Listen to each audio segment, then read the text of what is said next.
Frères et sœurs, je dois avouer que j'aime bien cet évangile. En fait, j'aime beaucoup quand Jésus un peu nous provoque. Vous voyez, on pourrait se dire quand même, pour un dimanche des curieux, on aurait peut-être pu choisir un évangile différent. Vous voyez, un évangile, Jésus, il est sympa, franchement, soyez les bienvenus les curieux, Jésus, il est amour, tout ça, cuicui les petits oiseaux, bisounours, etc. Et en fait, eh bien, on reçoit la parole de Dieu dans la foi. Et justement, eh bien, je ne vais pas choisir un texte exprès pour vous caresser dans le sens du poil. Je reçois tout simplement avec vous eh bien, la lecture qui nous est proposée partout dans l'Église aujourd'hui, où nous fêtons une fête bizarre, la dédicace du Latran. Je vous dirai un mot après. Mais avec confiance, on reçoit ce texte. Alors voilà, j'aurais peut-être dû changer pour prendre un texte plus facile, plus adapté, plus accessible. Mais je crois qu'en fait, non, le Seigneur va nous parler à travers ce geste de Jésus qui est tellement étonnant. Alors, je vous propose trois parties, trois peut-être niveaux de lecture, avec trois mots simples, la pierre, la chair et la vie. Alors on commence par la pierre, pourquoi? Parce qu'il est question du temple de Jérusalem. Jésus fait ce geste dans le temple. Et ce temple, c'est un bâtiment, c'est un lieu qui est dédié à Dieu. Et c'est pour cela, en fait, ce qu'on fête aujourd'hui, la fête de la dédicace, c'est quoi? C'est la fête d'un lieu qui est dédié à Dieu, consacré à Dieu, dédié à la prière, dédié à l'adoration. Et en fait, probablement que chez toi, tu as une pièce dédiée à la cuisine, un lieu dédié pour ranger, je ne sais pas, tes assiettes. Tu as un lieu dédié pour faire ta toilette. Et puis peut-être que si jamais tu es chrétien ou même d'une autre religion, tu as un lieu dédié à la prière. Et moi j'aime bien nous encourager à avoir un petit oratoire, un petit lieu de prière avec une petite icône, je ne sais pas, une petite bougie, pour pouvoir prier chez soi. Un lieu dédié. Et en fait, à travers cette colère, Jésus nous montre quoi? Son désir que ce lieu, ce temple, reste un lieu de prière et d'adoration. Que ce lieu ne soit pas perverti par quoi? Par le petit business en cours autour des bœufs, des colombes, etc. Ce lieu est dédié à Dieu, à ce qui est spirituel, à ce qui est gratuit. Alors, Jésus nous dit, n'en fais pas un lieu de commerce. Mais ça, vous voyez, comme toujours dans la parole de Dieu, c'est le premier niveau de lecture. Mais il y a un deuxième niveau de lecture. Il faut passer de la pierre à la chair. Pourquoi à la chair? Eh bien parce que, comme le dit à un autre endroit dans le prophète Ézéchiel de la Bible, il faut passer du cœur de pierre au cœur de chair. Le geste de Jésus dans ce temple, dans ce bâtiment de pierre, eh bien est prophétique. Ça veut dire qu'il nous donne un signe pour nous emmener plus loin, pour nous emmener dans un autre temple, dans notre temple intérieur, vers notre cœur de chair. Et c'est ce que Saint Jean dit dans l'Évangile. Mais lui parlait du sanctuaire, lequel? Du sanctuaire de son corps. Et dans la deuxième lecture, Saint Paul nous le dit, ce sanctuaire, c'est vous. Nous sommes le temple de Dieu. En chacune d'entre nous, il y a un temple intérieur où Dieu réside, où Dieu habite. Est-ce que tu respectes ce lieu-là? Alors, tout d'un coup, eh bien, le geste de Jésus nous révèle une question éminemment personnelle. À qui est-ce que tu dédies ton cœur? À quoi est-ce que tu dédies ta vie? Est-ce que c'est le commerce ou bien la prière? Est-ce que c'est l'argent ou bien c'est Dieu? Est-ce que c'est ce qu'il y a de matériel ou bien c'est l'amour? Alors c'est vrai que je le prends de manière un petit peu binaire, mais on voit quand même que le geste de Jésus dans cet évangile, eh bien, c'est de faire place nette. Jésus est le Fils de Dieu qui, lui, est complètement dédié à son Père.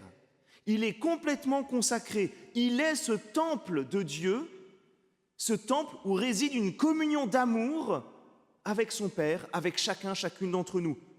Jésus est un cœur adorant. Il est la demeure de Dieu. Tout en lui est communion d'amour. Et nous? Alors je voudrais pointer deux dangers. Deux dangers, j'allais dire, pour cette chair. Tout d'abord, un danger qui concerne l'Église. Le danger, c'est quoi? C'est qu'elle reste une église de pierre. Ce qui est important, ce n'est pas cette église de pierre, là, cette espèce de bâtiment dans lequel nous sommes. Ce qui est important, c'est notre communauté. Ce que l'Église aime bien dire, chaque pierre vivante que nous sommes. Que l'Église, le danger, c'est que l'Église avec un grand E soit une église bâtiment et vidée de son sens. Le grand danger de l'Église, c'est qu'elle reste dans l'entre-soi d'un bâtiment replié sur lui-même, comme disait notre défunt pape François, devienne en fait un musée. Le grand danger, si vous voulez, c'est que ce bâtiment devienne comme un espèce de bastion pour résister contre les méchants qui sont autour de nous. On n'est pas là pour se défendre. Ce lieu doit être un lieu de communion. Un autre danger de l'Église, c'est que l'Église reste cléricale en idéalisant le prêtre, en infantilisant les laïcs, et qu'ensuite on devienne des choses, des pierres. Le danger d'une Église de pierre. Ça, c'est pour l'Église, nous tous. Mais ensuite, vous voyez bien qu'il y a un danger pour notre propre cœur. Le danger de nos cœurs encombrés. C'est tout le thème de l'Évangile. Quand Jésus, il chasse, si vous voulez, les bœufs et compagnie, là, mais c'est tout ce qui encombre notre cœur. Qu'est-ce qui encombre ton cœur ce soir? Qu'est-ce qui encombre ta vie? Alors, ça peut être tous nos soucis, mais j'aime bien voir particulièrement peut-être ces moyens qui deviennent une fin. Qu'est-ce que je veux dire par là? Dans l'Évangile, les brebis, les bœufs, les colombes, pourquoi est-ce qu'ils sont là dans le temple? Eh bien, c'est pour le sacrifice. J'allais dire, c'est pour la prière. C'est pour que ces animaux puissent être sacrifiés selon la liturgie juive et qu'ils puissent être offerts à Dieu. C'était en fait pour la prière, mais sauf qu'ils prennent toute la place. Et c'est le moyen qui prend finalement la place de la finalité. Et nous, quels sont nos moyens qui prennent toute la place dans nos vies? Ah, vous savez, c'est les téléphones portables. Ça, c'est un bon moyen, c'est important. Mais en fait, ils prennent toute la place. Qu'est-ce qui prend toute la place? Eh bien, c'est le travail. Le travail est important, mais souvent, c'est quand même d'abord un moyen pour d'abord vivre en couple, pour d'abord vivre en famille, d'abord pour que nos relations soient victorieuses dans l'ordre de l'amour, la charité. Et le travail prend toute la place. Le moyen qui devient la fin. C'est la même chose avec peut-être notre rapport à l'argent, où on ne s'en rend pas compte, mais on est dans une course toujours un peu plus. Tu comprends, c'est important, il va y avoir les sports d'hiver à payer, puis cet été, on va quand même aller peut-être à Marrakech, et compagnie, et compagnie. Alors, oui, le danger d'un cœur perverti, d'un cœur de pierre. Le troisième mot, après la pierre, après la chair, eh bien, c'est la vie. Il faut que ces cœurs soient vivants. Il faut que cette chair soit vivante pour qu'il y ait de la fécondité. Et c'est la magnifique première lecture que nous avons eue. Cette première lecture qui nous montrait ce que c'est qu'un vrai temple. Dans la première lecture, eh bien, on voyait un temple, et de ce temple, eh bien, jaillit de l'eau. De l'eau jaillissait vers l'Orient. L'eau descendait L'eau descendait de dessous le côté droit de la maison. C'est quoi cette eau? Cette eau, si vous relisez la première lecture, qui assainit toutes les eaux et qui assainit même la mer morte. Cette eau par laquelle la vie apparaît. La fécondité apparaît tout d'un coup. Chaque mois, il y a des fruits nouveaux, car cette eau vient du sanctuaire. Les fruits seront une nourriture et les feuilles un remède. Eh bien, frères et sœurs, cette eau, c'est ce qui doit jaillir du temple. C'est la fécondité de ce temple, cette fécondité qui est donnée pour tout ce qui l'entoure. Eh bien, le vrai temple, frères et sœurs, c'est bien le Christ. C'est le cœur de Jésus, ce cœur transpercé sur la croix d'où jaillit l'eau de la vie. C'est ce que nous voyons dans le chapitre 19 de Saint Jean, ce cœur transpercé de Jésus d'où jaillit le sang et l'eau. D'où jaillit la fécondité pour chacune d'entre nous.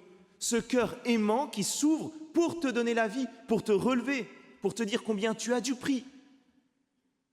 Et c'est pour cela qu'il y a plein de rapports avec la première lecture, parce que comme par hasard, eh bien, c'est du côté droit du temple, eh bien, que jaillit l'eau. Comme du côté droit de Jésus, jaillit le sang et l'eau. Alors voilà ce cœur transpercé du Christ qui est complètement dédié à l'amour et qui donne l'amour. Et c'est précisément ce à quoi nous sommes appelés. Nous sommes appelés nous-mêmes à être des temples intérieurs, des cœurs dédiés à l'amour qui donnent l'amour, des cœurs dédiés à Dieu et qui servent les hommes. Alors, frères et sœurs, chers curieux, peut-être redécouvrez vous aussi que nous avons un temple intérieur, un lieu où habite Dieu. Redécouvrons notre âme qui ne demande qu'à être féconde.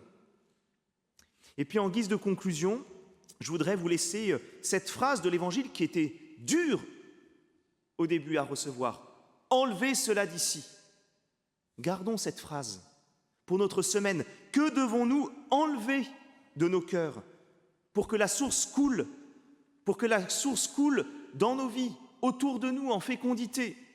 Que nous faut-il enlever dans nos églises pour que la source coule à nouveau?